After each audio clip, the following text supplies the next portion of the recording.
টক টক ঝাল ঝাল মাছের ডিমের এই রেসিপিটা তোমরা আগে কখনো ট্রাই করোনি, আই এম শিওর একবার ট্রাই করো, দারুণ লাগবে। মাছের ডিমের টক ঝাল রেসিপি বানানোর জন্য আমি এখানে নিয়ে নিয়েছি কিছুটা পরিমাণে মাছের ডিম, আর এর মধ্যে আমি কিছু মশলা এবার মিক্স করে দেবো।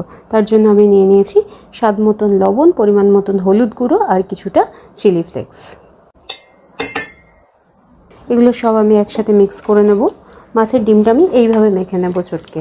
সাধারণত মাছের ডিম আমরা অন্যরকমভাবে করি, গোটা গোটা ভাজার চেষ্টা করি বা কড়াইতে দেওয়ার পরে কিছুটা ভেঙে ভেঙে দিই বা কোনো কিছু। আজকে আমি মাছের ডিমটাকে পুরোটাই অন্যরকমভাবে করব। এটাকে চটকে একদম পুরো মেল্ট করে নেব। এইভাবে করলে তেলটা অনেক কম লাগে। এমনিতে মাছের ডিম ভাজতে প্রচুর তেল লাগে, এইভাবে যদি তোমরা করো তাহলে দেখবে তেলটা অনেক কম লাগছে। মাছের ডিমটা আমি পুরো একদম মেল্ট করে নিয়েছি।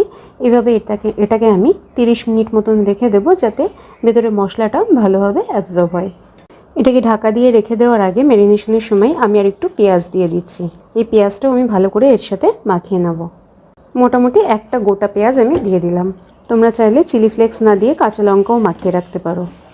এবার এটাকে আমি 30 মিনিট রেখে দেবো।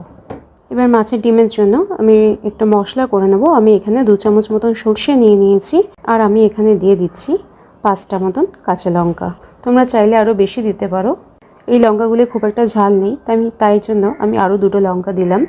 আর দিয়ে দিচ্ছি কয়েকটা রসুনের কোয়া। রসুনের ফ্লেভার যে যেরকম পছন্দ করো সেরকম দেবে। এখানে আমি যেরকম পছন্দ করি আমি সেই রকম দিলাম। এই মশলাটাকে আমি শিলে বেটে নেব। সরষে মিক্সিতে বাটলে খুব একটা ভালো হয় না, সেই কারণে আমি এটাকে শিলে বেটে নেব। মাছের ডিমের জন্য আমি এখানে কড়াটা বসিয়ে দিয়েছি। কড়া গরম হয়ে গেছে, কড়াই সাদা তেল দিয়ে দিচ্ছি অল্প একটু কালো জিরে ফোড়ন। কালো জিরেটা ভালো করে ভাজা হয়ে গেছে। যে মাছের ডিমটা ছিল ম্যারিনেট করা, সেটা ঢেলে দিচ্ছি আস্তে আস্তে।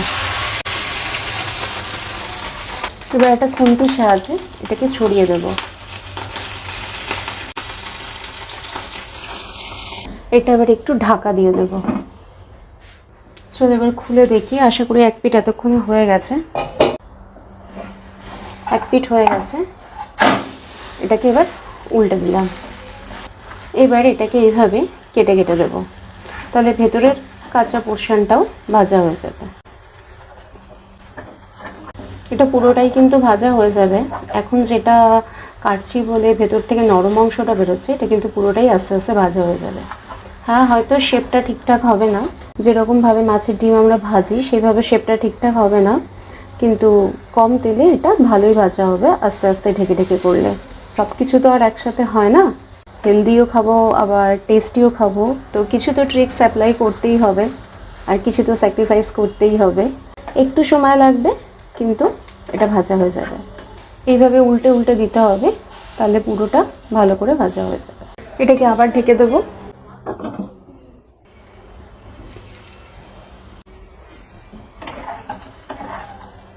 যেহেতু আমি ঢেকে ঢেকে করেছি, দেখো দেখতেই পাচ্ছ ভেতরে কাঁচা পোর্শন কিন্তু নেই একদমই। এটাকে আমি আরেকটু ঢেকে রাখবো।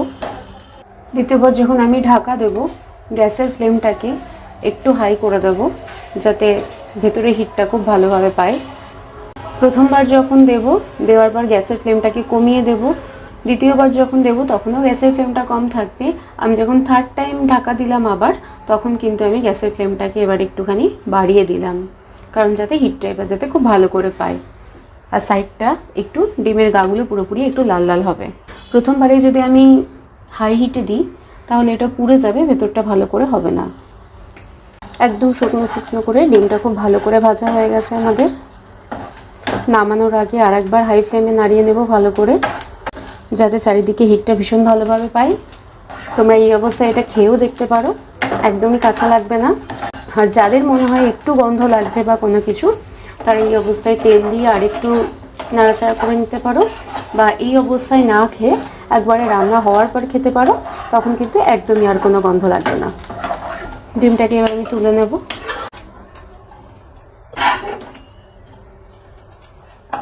এবার এই কড়াইতে দিয়ে দিচ্ছি একটু সর্ষের তেল, দিয়ে দিচ্ছি একটা কারি পাতা ফোড়ন। আমি যে রসুনটা রেখেছিলাম সেই রসুনটা কিছুটা আমি দিচ্ছি তেলের ওপর, আর বাকিটা আমি সর্ষের সাথে বেটেছি। দিয়ে দিচ্ছি একটা টমেটো কেটে রাখা। আর পেঁয়াজ কুচি,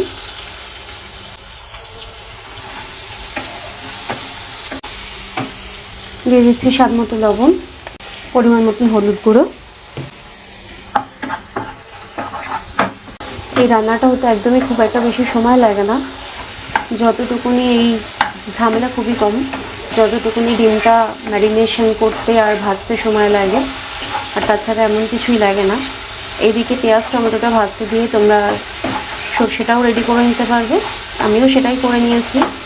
গ্যাসের ফ্লেমটা একদম কম করে আমি এখানে দিয়ে দিচ্ছি টক দই, ফেটিয়ে রাখা টক দই। আমি এখানে 10 চামচ মতন টক দই দিলাম এই চামচের।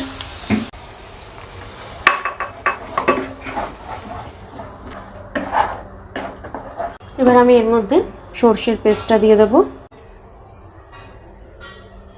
সর্ষে আর দই দেওয়ার পরে বেশি নাড়াচাড়া করা যাবে না, বেশি হিটে রাখা যাবে না। আমার কিন্তু গ্যাসের ফ্লেমটা এখনও কমই আছে। যতটা মশলা খাবে বা যতটা মশলা তোমাদের পছন্দ সেই অনুযায়ী সর্ষে আর দইটা দেবে, কারণ দইটা টকের সাথে মশলার কনসিস্টেন্সিটাও বাড়াবে। এবার আমি এর মধ্যে ভেজে রাখা মাছের ডিমগুলো দিয়ে দেবো। এবার এর মধ্যে পরিমাণ মতন জল দিয়ে দিতে হবে। এখানে আমি আরেকটু জল দিয়ে দেবো, ডিমটা একটু তার মধ্যে ঝোলগুলো ঢুকবে। যেহেতু নোনতা খাবার, খুব সামান্য এটুকু চিনি দিয়ে দিয়েছি, লবণটা জাস্ট ব্যালেন্স হবে। ভালো করে ঢেকে দেবো, নাড়িয়ে এইভাবে একটু ফুটে যাবে, খুব বেশি সময় লাগবে না এটা হতে।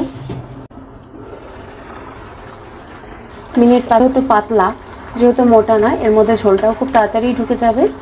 5 থেকে 7 মিনিট ফোটালে এটা হয়ে যাবে। আমি ওপর থেকে একটু ধনে পাতা কুচি দিয়ে দিলাম। ডিমের মধ্যেও ঝাল মশলা পুরোপুরি ঢুকে গেছে। সব মিলিয়ে ঝোলের মধ্যে ডিমটা 10 মিনিট মতন ফুটবে, তাহলে এটা পুরোপুরি রেডি। আর এটা গরম ভাতের সাথে খেতে দারুণ লাগবে, দারুণ এক কথায়।